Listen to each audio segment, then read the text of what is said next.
देर तक रखे और अल्लाह का अताब कोई जाहिर हो जाए। जल्दी सुलटा दो। मिन्हा खलकनाकुम व फीहा नुईदुकुम व मिन्हा नुखरिजुकुम तारतन उखरा। अब्बा आप जानो और आप काम जाने, हम तो चले अपने घर पे। ये हो रहा है। ये रोज देखने के बाद क्या हमारी आंखों शरीफ के पर्दे शरीफ हटते नहीं है? दिमाग के झरोखे रोशन नहीं होते? फितनेबाजी, एक एक नाली के लिए मुसलमान कमबख्त जो है 20-20 साल मुकदमा लड़ता है। 20-20 साल। अगर 1 इंच जमीन तूने छोड़ दी अपनी मर्जी से तो क्या मर जाएगा तू? एक बुजुर्ग फरमाते हैं, मैं गुजर रहा था, 2 भाई झगड़ा कर रहे थे, मारपीट आपस में। तो उन बच्चों ने कहा कि हजरत हम दोनों भाई को फैसला कर दीजिए। कहा क्या बात है? कहा ये कह रहा है ये मेरी ज़मीन है यहाँ से, और मैं कह रहा हूँ ये मेरी ज़मीन यहाँ से। अभी वो बाबा बोले भी नहीं थे, ज़मीन इतनी आवाज़ दी, बाबा इनसे कह दीजिए ना इनके बाप की ज़मीन है ना इनकी ज़मीन, ये अल्लाह पाक की ज़मीन है, और इन दोनों को हमारे अंदर आना, खा जाएंगे इनको दोनों। ये हालत है। रोज ज़मीन पर चलते, जब बेनमाजी होते ना, बेनमाजी का वजूद ज़मीन के लिए बहुत ज़्यादा बोझ लगता है ज़मीन को।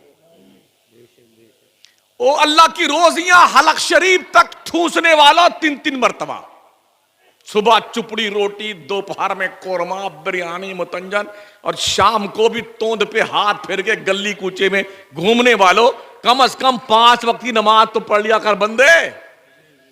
ये तेरी पर्सनल वो इबादत है जो किसी नॉमिनी को नहीं मिलेगी।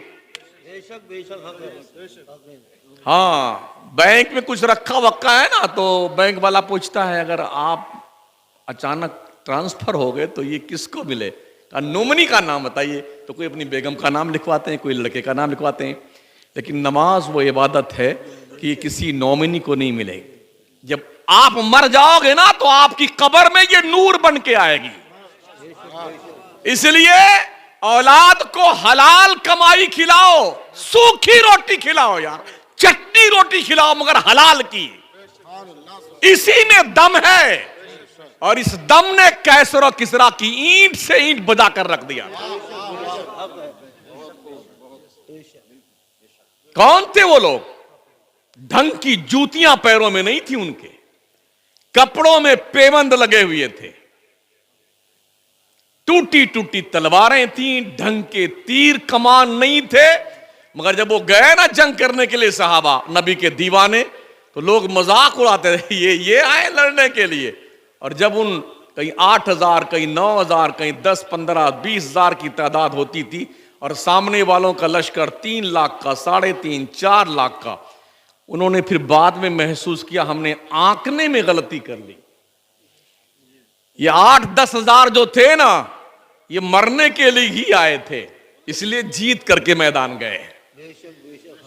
हाँ, वो सर पे कफन बांध के निकलते थे, या नबी के दीन का झंडा गाड़ेंगे और या हमारी कब्र यहां पे बनेगी। तब कामयाबी हासिल की। तो मेरे आका के प्यारे दीवानों, ये मदरसे जो है ना, मदरसे, यहां बच्चों, ढंग के बच्चों को भेजिए पढ़ने के लिए। लोग कहते हैं यार वो पहले जैसे मौलाना नहीं पैदा होते, तो पहले जैसा बच्चा भी आप देते हैं मदरसे को। जब मां ने अब्दुल कादिर जिलानी को मदरसे के हवाले किया तो बगदाद की जामा मस्जिद पर खिताब फरमाते हुए इरशाद फरमाया, कदमी हाज़िही अला रकाबत लिकुल्लि वली। जब मां ने मखदूम सिमना को मदरसे के हवाले किया तो सिमना के तख्त व ताज को लात मार के सहरा नवर्दी करता हुआ हिंदुस्तान की उलझी हुई जुल्फों को संवारने आया। जब मां ने मोइनुद्दीन संजरी को मदरसे के हवाले किया तो अताए रसूल बनकर के भारत की सरजमीन पे तशरीफ लाया। जब मां ने इमाम अहमद रजा को मदरसे के हवाले किया तो उस कलंदरे वक्त ने 107 इल्म फन पर 1400 किताबें लिख डाली। ढंग के बच्चे तो दीजिए यार मदरसों को। जो मंद बुद्धि के बच्चे देते हैं ना, ये इन असातिज़ा का इतना करम और एहसान है कि जो बच्चा कहीं स्कूल में नहीं चला ना, ये 30 पारे उस मंद बुद्धि के दिल पर भी लिख देते हैं। इनकी मेहनत को दाद दीजिए मदरसिन की, कि जो बच्चा कहीं नहीं चलता है ना, वो मदरसे में चला लिया जाता है और बड़ी मेहनत के साथ असातिज़ा बच्चों को तालीम और तरबियत से आरास्ता करते हैं।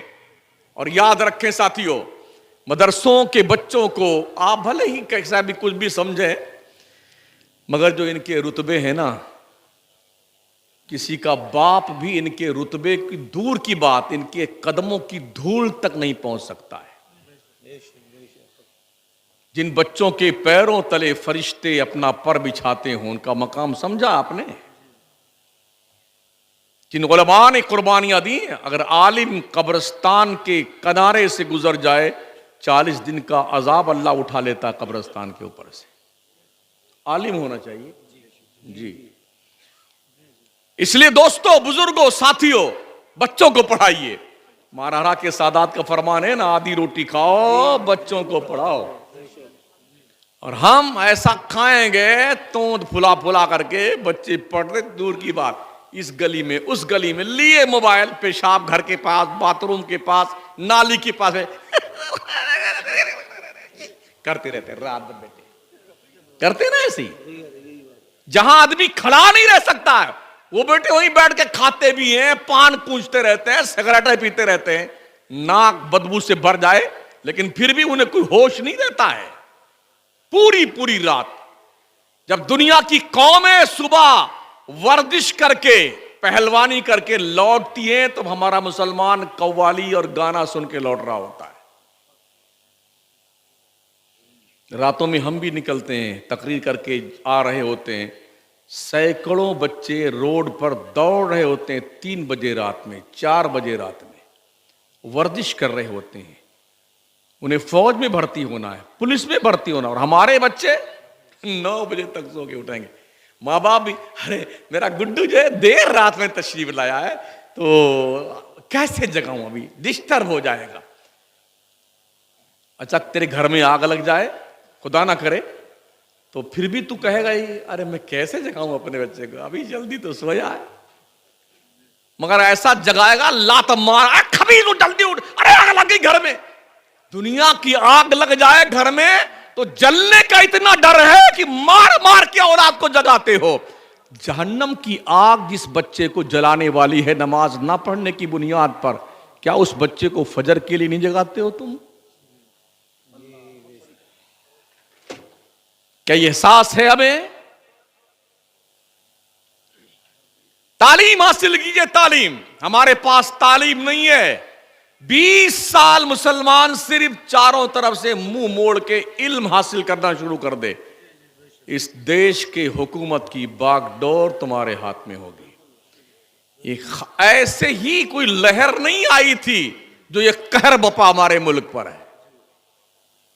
80 साल का मैक्सिमम वर्क है लोगों का, बड़ी मेहनत किया है लोगों ने, पढ़ा है, पढ़ाया है, और आज चौकीदार से लेकर के सदर जमहूरिया की कुर्सी तक वही विराजमान है। तालीम का एक मकाम है साथियों, हम पढ़ते नहीं हैं। नौजवान बच्चे हमारे 12वीं तक पहुंचते पहुंचते 14% ड्रॉप आउट हो जाते हैं। बाई ग्रेस पास हो गए हैं तो धंधा वंदा करेंगे, चलकर कोई कहीं दुकान में, होटल में जाके प्लेट वलेट साफ करेंगे, कहीं जाकर के किसी के यहाँ बटन वटन काटेंगे, मुंबई में कमाएंगे।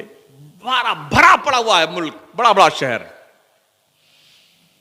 लड़कियों को पढ़ाते हैं ज्यादा। लड़कियां पढ़ रही हैं पंचगनी में, लड़कियां पढ़ रही हैं दिल्ली में, जेएनयू में। अभी देखा नहीं था, कोई 6 साल पहले जो है जामिया मिल्लिया और जेएनयू के बच्चे और बच्चियां धरना प्रदर्शन पे बैठे थे कि हमें समलैंगिक की इजाजत दी जाए। मतलब ये कि लड़का लड़के से शादी कर ले, लड़की लड़की से शादी कर ले। तो हमारे उच्च न्यायालय ने फैसला दिया कि जी ऐसा कर सकते हैं। तो मैंने कहा था जो जज ने फैसले दिए हैं, पहले उन जजों को आपस में ही शादियां कर लेनी चाहिए बेटों को। यानी अकल माऊफ हो गई। इतनी उच्च पोस्ट पर कैसे गधे लोग बैठ जाते हैं। मर्द मर्द से शादी कर ले, अजीब लॉजिक है यार। तो क्या घास सीला है तुमने? औरत औरत से शादी कर ले। मर्द औरत की पैदाइश का मेन मकसद क्या है? तवालुद तनासुल, नस्ल की अफजाइश, बच्चों को पैदा करना। मेरे आका फरमाते तज़व्वजुल वदूदल वलूद फ़इन्नी मुकासिरुम बिकुमुल उमम। शादी ऐसी औरत से करो जिसके ज्यादा बच्चे पैदा होते हो, इसलिए कि कसरत उम्मत पर मैं फख्र करूंगा हश्र के मैदान में। मगर आज हाल क्या है? दीवारों पे नारे लिखे हैं, पहला बच्चा अभी नहीं, दूसरा जल्दी नहीं, तीसरा कभी नहीं। दूसरा बच्चा कब? पहला पढ़ने जाए तब। परिवार नियोजन, भर पेट भोजन। यार हम उस तहरीर को पढ़ते ही नहीं, इसलिए कि हमारे नबी ने फरमाया कल हश्र के मैदान में सारे नबियों के उम्मतों की कतार लगाई जाएगी। 120 कतारें, लाइन होगी सारे नबियों के उम्मत की। आका फरमाते हैं उनमें से 80 लाइन सिर्फ मेरी उम्मत की होगी। तो हम तो इस 80 को पूरा करने में लगे हुए हैं, 80 को पूरा करने में लगे हुए हैं। हमारे देश के बड़े सारे लोग परेशान, अरे मुसलमानों के बहुत बच्चे पैदा होते, बहुत पैदा होते। तो हम क्या करें भाई साहब? हमने कई जलसों में कहा लोगों से, एक नुस्खा हमारे पास है, उस पर आप अमल कर लीजिए, हमारे बच्चे कम पैदा होंगे। तो जब लोगों ने पूछा तो मैंने बताया ऐसा है, हमारे मुसलमानों को हमारी आबादी के हिसाब से सरकारी नौकरी दे दीजिए। सुबह जाएंगे काम करने के लिए, दिन भर मजदूरी करेंगे, मेहनत करेंगे, काम करेंगे, थके हारे शाम को आएंगे, खाना खाएंगे, चुपचाप सो जाएंगे। अगर नौकरी नहीं दी तो ये रही हमारी फैक्ट्री, ये हमारा रहा मॉडल। इतने पैदा कर देंगे, इतने कि पता नहीं चलेगा कहां गए तुम। बड़े दुखी बेटे, हम दो हमारे दो, और हम दो हमारे 25।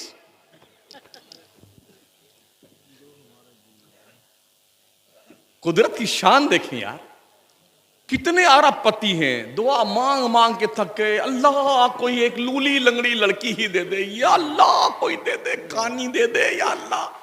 अमेरिका, लंदन, कनाडा, बर्तानिया, जर्मनी इलाज करवा के थक गए और बस अब मरने वाले, कुछ नहीं दिया अल्लाह ने। और यहां घर नहीं है, चड्डी है तो बनियाइन नहीं, बनियाइन है तो चड्डी नहीं। एक वहां पड़ा पे पे करता है, एक वहां में करता है, रोटी मिली तो चटनी नहीं। 15-20 घर रहने के लिए नहीं, और टिंकू पिंकू डबलू कबलू सब मौजूद करते हैं। अल्लाह क्या तेरी शान है। अल्लाह जिसे चाहता है जो देता है। लोग कर रहे हैं, अगर किसी के यहां बच्चे अच्छे नहीं पैदा होते हैं, साल भर शादी को हो गए, अच्छा ये भी कमाल की बात है, लड़का कैसा भी हो, आड़ा तेरा काना कूना ना, लेकिन वो फरमाइश करती ऐसी ऐसी दुल्हन ढूंढना अम्मी जैसे ट्यूबलाइट है। हमने जनाब कौवा महोदय अपने रुखे जेबा को ये आईने में देख लीजिए, हाँ खुद देखने के लायक नहीं, दुल्हन ऐसी हो जैसे ट्यूबलाइट जल रही है।